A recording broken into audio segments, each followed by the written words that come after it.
Welcome to another King Up episode. Today I'm going to talk about our existence attachment to an identity. Now, what do I mean by that?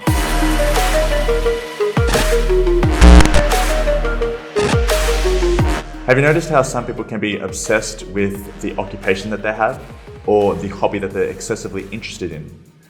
As an easy example, let's think about a basketball player, a very high-end professional basketball player that is paid to play in the team.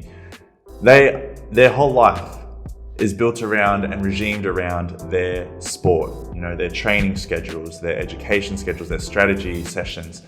All of that, it comes first in their life. They've got to live and breathe the sport so that when they're on the field, when they're on the court, they know exactly where they are on that court and where every other of their team players are.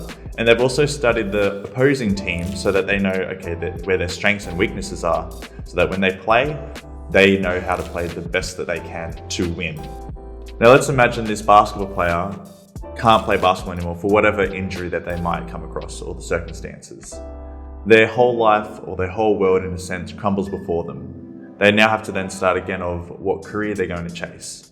Their whole life was playing basketball, but now it's come to a halt and they've got to think about which direction they're going to take in their life, because they still have to provide for their families. They still have to live in the community and society. They still have to have a purpose and a vision or a mission, in a sense, to feel fulfilled in their life. But if their whole life has been basketball, you'll come to a disruption, in a sense, where they've got to think and go, okay, everything that I knew now, I have to, in a sense, toss away. I can't use it anymore for my future. And my question to you is, have you come to that state of mind that your existence is only validated because it's attached to a specific identity that you've built for yourself? Pride needs to be validated in its existence by attaching itself to a certain identity. And that identity could be a parent, a teacher, a sports player, an artist, anything and everything, you name it, it can be that.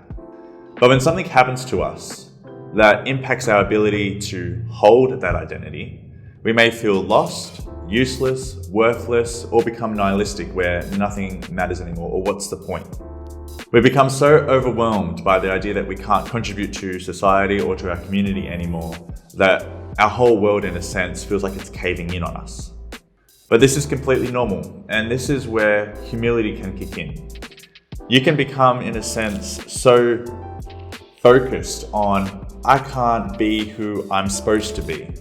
I can't achieve or hold the ability to do this. And you might go into, in a sense of depression or in a sense of anxiety, not knowing how to function in the world anymore.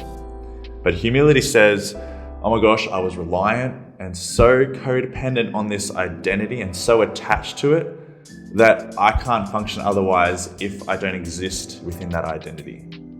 And humility takes that even further by giving us the ability to go, okay, I now detach myself, my existence, from this specific identity. I'm no longer a basketball player. And we can say, I have the ability to be something else or do something else. I am a human being, and have our grounding in the idea that we are a human being. We are flexible. We do have this ability to change and grow and move when we need to. We have this sense of freedom that we can start again. In a sense, we're born again. We can do something completely new. We're no longer attached or held down by a certain identity that we were once playing out before, but we now have the ability to create a new one or find a new one to pursue. And I love this Bruce Lee quote that says, empty your mind, be formless, shapeless, be like water. Water can flow or it can crash. Be water, my friend. Humble yourself to become a state, in a sense, of water. Water changes forms. It can be a solid, it can be a liquid, and it can be a gas. But its core, in a sense, identity or its in itself is always going to be water. And it can shape into any shape that you put it into. You pour it into a jar, it becomes a jar. You pour it into a cup, it becomes a cup. You pour it into a room, it becomes a room.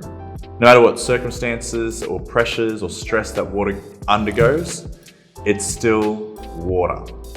And as a Jesus Christ follower, we always have this idea that we adapt our identity or ourselves to the concept of we are a child of God.